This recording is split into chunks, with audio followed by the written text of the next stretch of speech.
for Layman Brewster against Andrew Gołota. Brewster says that at some point the romance with bigger heavyweights is going to end when he or another fighter like him shows that 240 and 250-pound fighters simply don't have the stamina to compete effectively in the division. As for Gołota, he's in that category now, having moved up to 248 for his weigh-in weight for this particular fight. Andrew Gołota is 37 years old, and that further emphasizes the point that this is probably his last chance on the heavyweight title merry-go-round. Rules of the bout with our unofficial ringside scorer, Harold Letterman. The Layman Brewster Andrew Gołota fight is scheduled for 12 rounds using the unified rules of the Association of Boxing Commissions. There is no 3 knockdown rule. Only the referee can stop the fight. In case the cut is caused by an accidental headbutt, we go to the scorecards after 4 rounds have been completed, and you cannot be saved by the bell in any round, including the 12th and final round.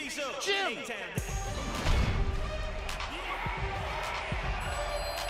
Here comes Gołota, and this place will erupt as he emerges into the spotlight. Larry, after all of his various meltdowns, from quitting to never showing up, never winning a big fight, will he be forgiven for everything if he happens to win tonight?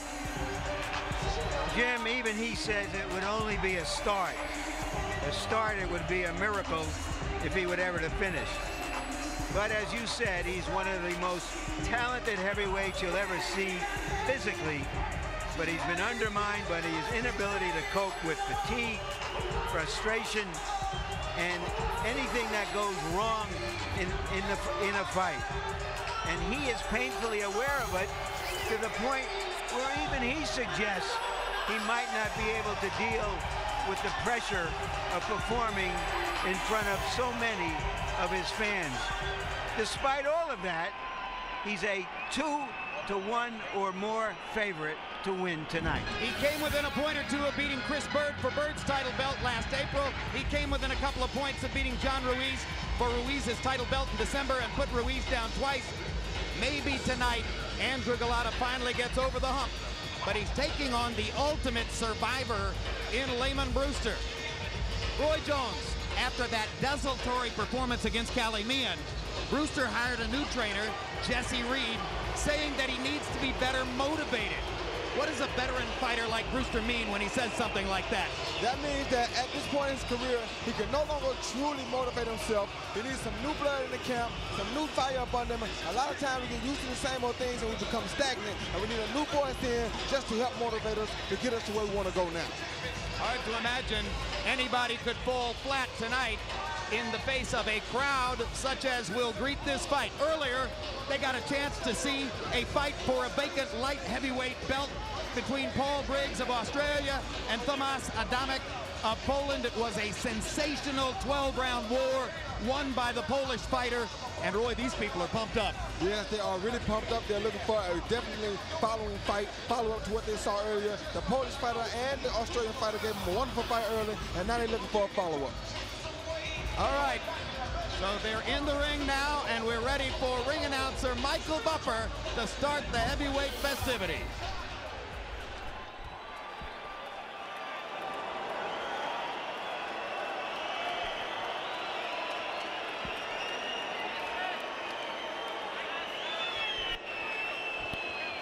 Ladies and gentlemen, from the United Center, Chicago, Illinois, Don King Productions is proud to present, in association with the motion picture Cinderella Man, directed by Ron Howard and starring Russell Crowe and Renee Zellweger, in theaters everywhere June 3rd, the main event of the evening. 12 rounds of boxing for the WBO Heavyweight Championship of the World. Sanctioned by the Illinois Division of Professional Regulation Boxing Board. Secretary Fernando E. Agrio, Director Dan Bluthart, Chief of Boxing Ron Pacillo, Executive Manager Joel Campuzano, WBO President at ringside Francisco Paco Barcarcel. The 3 judges assigned to ringside scoring this bout will be William Lurch, Thomas Miller, and Michael Pernick. And when the bell rings, your referee in charge of the action working in the 65th world title contest in his career, Gino Rodriguez.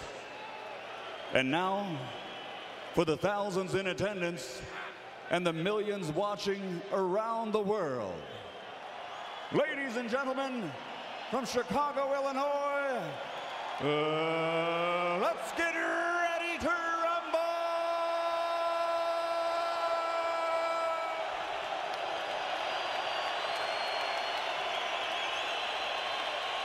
Introducing first, fighting out of the blue corner, wearing white, official weight 248 pounds, professional record 38 victories including 31 knockouts with 5 defeats and 1 draw.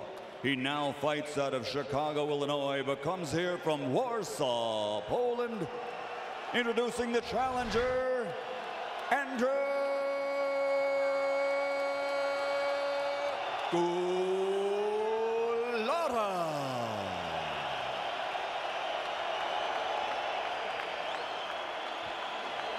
And his opponent across the ring, fighting out of the red corner, wearing camouflage. His official weight, 224 pounds. Professional record, 31 victories, including 27 knockouts with only 2 defeats. Now training and fighting out of Los Angeles, California. He originally is from Indianapolis, Indiana. Presenting the reigning, defending WBO heavyweight champion of the world, relentless Lemon Brewster.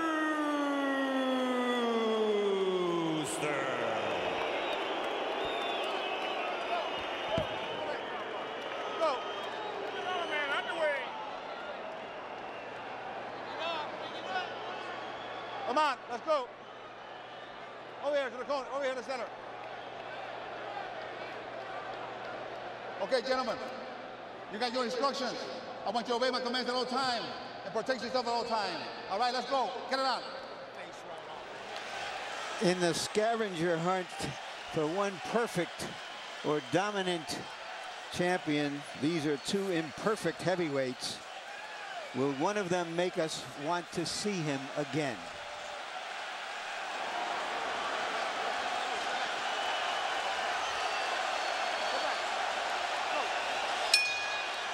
Andrew Gołota, for a very big man, has an excellent quick jab and good foot movement.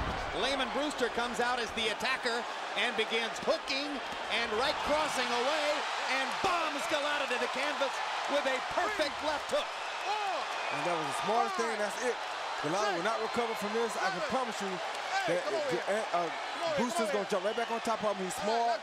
He did a smart thing, get on him early. He Set up for a first-round knockout. Right. He saw what Lennox did to him. You know, that's the way to get him. Second knockdown. This is the Gołota who froze against Lennox Lewis. No, it's not. No, it's not. This is the Gołota that just got the hell knocked out of him. By Lemon Brewster. That's a very good point. He didn't freeze. That's a very good point. He got iced. By a guy who came ready to make his statement and has just made it with 3 quick knockdowns of Andrew Gołota. A sensational left hook performance. A big statement-making first-round KO win for Lemon Brewster. Well, that certainly makes us want to see him again. To make the point I made a minute ago, we've always wondered why a fighter as tough and determined and having a great chin as he hasn't shown it on offense. And obviously tonight, he wanted to show it. Well, the new trainer, Jesse Reed, maybe got his ear and said, you're a better offensive fighter than you think you are. I told you, sometimes you need new blood in your camp. He got new blood in his camp. Somebody convinced him that he could go out and do this without taking all these punches, and he did it. Jesse Reed, throughout a relatively obscure career as a trainer, has handled 19 different world champions. He knows what he's doing. He got a great performance out of Lemon Brewster tonight. Another look, Roy. Yeah, here you see him tilt and come with a beautiful left hook to the body, right off it with a hook to the head, beat Andrew Gołota to the punch, and down Andrew went. Once again, you see overhand right, another left hook, tried to throw an overhand right and missed it, and here comes that big left hook to the body, boom, left hook to the head, just caught Andrew trying to throw his own left hook, and down he went. Here you see him coming with a left hook, to the head, a right hook to the body, and another left hook to the head that really hurt Andrew. And he followed that with an overhand right, and there's another right body shot, followed by another vicious left hook to the head. There you go. Great left down hook he there. goes again. And Gołota was truly stunned by that last left hook there. And I must say, there's that left hook that did all the damage anyway. A good left jab. He just kept the pressure on Gołota, never gave him a chance to relax, never gave him a chance to get his head back. The left hook was superior tonight. The left hooks that he finally threw toward the end of the 5th round against Vladimir Klitschko, he came out of the corner throwing them in the 1st round tonight. And that's why I say Andrew didn't freeze. He just got caught. He got froze. He didn't freeze. He was trying. He just got caught. The guy was smart. He paid attention. He did his homework. He saw how Lennox Lewis came out and shut him out. He saw how Mike Tyson came out and shut him out. And he said, the best thing for me to do is not take all the punishment, come out and try to shut him out. If I shut him out, I'm a legitimate heavyweight champion. So the Gołota, who took punishment in the first 2 rounds from Tyson and then quit in his corner after the 2nd round, the Gołota who was blown away in less than a minute and a half by Lennox Lewis, once again comes a cropper against a heavyweight who came out aggressively and took advantage of him. And this is why I say people should take advantage of opportunity when they get it, because he had opportunities he should have cashed in on. Tonight we thought he was going to get another opportunity, but he never got a chance to get into the fight. A big boost to Brewster's reputation, or does it get discounted because he was fighting Andy? A big boost to his reputation. I don't care who he was fighting. He came out and showed true championship mentality tonight. He came in this ring like the champ. He attacked like the champ. He proved to the world tonight that he feels like he's a legitimate championship contender. I feel good that the many Polish Americans in the audience got a victory in the light heavyweight championship fight earlier because they're desperately disappointed by this. Let's go to Michael Buffer for the official particulars. Here at the United Center, Chicago, Illinois, the end comes at 53 seconds of the very first round. The winner by TKO victory and still WBO heavyweight champion of the world, relentless Lemon Brewster.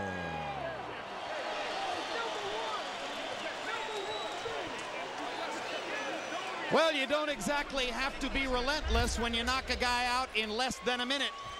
15 out of 26 from the floor, so to speak. Gołota getting off 11 shots, but only connecting with 3. Andrew was totally on the defensive all the way. Lemon Brewster was here with a 1st round knockout on his mind. I feel like we owe somebody something, Jim. I mean, I don't think nobody in the world expected this.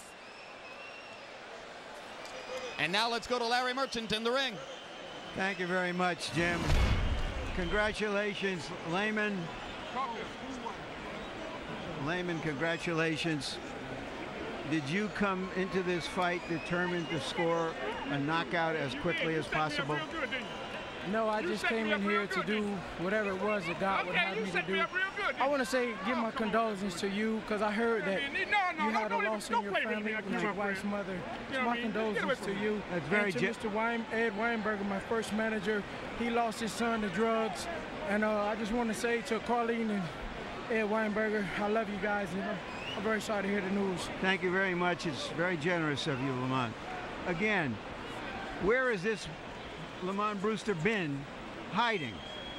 Man, I said it in an interview earlier that I haven't been right for quite a while. When I fought Klitschko, I had just lost my trainer, and I was devastated. I did the best I could. I came out there, I was very confused because I was so used to his voice in my head. So being that he was not there, I was just kind of lost, but I found my way back to Jesse Reed. But you've always had this great chin, which suggests great determination. But we've never seen this kind of tiger spring out of you offensively. Why now? Why? Because I was reading the Bible, and God promised the children of Israel, the Israelites, sorry, he promised them the land of milk and honey. And the way I see it in my life, beating Andrew Gołota, that was the only thing keeping me from the land of milk and honey. Are you suggesting that because of the current state of the heavyweight division, that you knew you had to make a very strong statement to throw yourself into the ring? Well, you know, I didn't put on a good show my last fight. I tell everybody that. I say, hey, you know, if I was a fan, I'd feel the same way about Layman Brewster. I beat Klitschko, and the way I did it was my plan, but it didn't look good, but it won nevertheless. So then when I beat Khali, you know, hey, God said, I'm gonna give you 12 rounds. You got 12 rounds. So, you know, now I'm going forward to show that I'm more than just tough. I'm more than just heart. I actually got skills. And, you know, it just Don took the chance to I'm sorry, I'm sweating. Don, all right, can we go? We want to show you the knockdowns. If we can get a monitor here. And you tell us what you saw both in your planning and what you saw here, and why you came out that way. Well, because, see, I studied Gołta's fights. He keeps his hands up very high. And I just knew that if I caught Gołta, I know, and I claim, you know, I'm one of the hardest punchers in the heavyweight division, if not the hardest. And I knew that Gołta was made for me. You can't stand in front of Layman Brewster. You have to do like Klitschko and box me, or, you know, you have to hope I have a bad night. But he wasn't going to stand. No man can stand in front of me. That's suicide. Well, whatever the mission was, this suicide mission, you have said that these big guys just can't fight slightly smaller, quicker guys. Right. So is that what you felt gave you the advantage? Yes, it's like you take me, for instance. Let's say I'm a F-16 and he's a B-52 bomber. Yes, if I stood still, he'll bomb me to death. But I'm gonna outmaneuver him like an air-to-air dogfight, and I'm going to shoot him down. And that's exactly what I did. You've also said that you have to come out of poverty, the ghetto, welfare, to have this kind of mindset to do what you've done, especially in the Klitschko fight and now in this fight. Expand on that a little bit. Well, I went over to Sabina Catholic School, and I was talking to the kids, and they all prayed for me. And looking at the faces of those kids, man, it just inspired me to just give everything I had, because I come from where they come from, and I told them, you can do great things in life if you believe in God and you try real hard and don't let nobody tell you can't do it. And as you see, when I came in here, everybody booed me, but that's okay, because God was with me. And when he's in you, I'm gonna say it again, can't no man be against you. Do you have a preference about who you would like to fight next? You know something? Don King is going to handle that for me. Right now, I'm on cloud 9. I'm going to sit here and say, oh, I'll fight anybody. But, you know, in order to get the milk and honey, you got to be behind the checkbook. So that's what Don King come in at. Thank you very much. Again, congratulations, Layman. City Refuge, Jim? Bishop Noel Jones. All right, one quick comment. First of all, particularly among the fighters, you will meet many very nice, deeply generous people in boxing. Nobody more than that guy. None. Absolutely. Second of all, Brewster said before this fight that he wanted to do something so sensational that he could persuade Don King that King shouldn't need options on Vitaly Klitschko to make a fight with him. The Klitschkos love the revenge factor. He's got a knockout over Vladimir.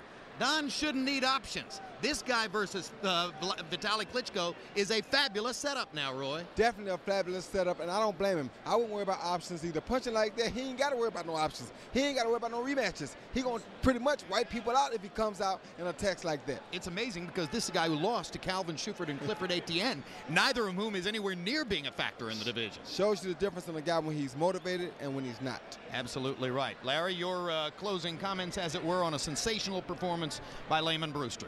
I have a few thoughts, Jim. One is, who are the heavyweights I want to see? Who are the guys out there to say, I've got to be there that night? And there's only 3 or 4 or 5. One of them is Vitaly Klitschko. I think if he was an American, he would be getting a lot more emphasis on what he's achieved. Second, oddly enough, would be Vladimir Klitschko, simply because I want to see what happens with him. Third would be young Peter, the best young heavyweight out there. Samuel Peter of Nigeria. Samuel Peter, Jim, thank you. Looks like he can punch and take a punch. And now there's an American or two I'd want to see also. One of them now is Layman Brewster. Another would be despite himself, James Toney. Toney would be regarded as a terrific fighter if it wasn't for James Toney. Chris Bird deserves a look because he's been the best American heavyweight for several years. Maybe now this group will step up and give us some really meaningful fights. The other point I've had in my mind is this is Chicago. And a long time ago, the second Dempsey-Tunney fight took place here. 120,000 fans showed up. And Tunney outboxed the great Dempsey for the second time. Tunney's next fight was a financial failure, and he retired. Dempsey went on to become a legend. Take that any way you want. But tonight we did see a reasonable facsimile for about 60 seconds of the way Jack Dempsey used to fight. Absolutely.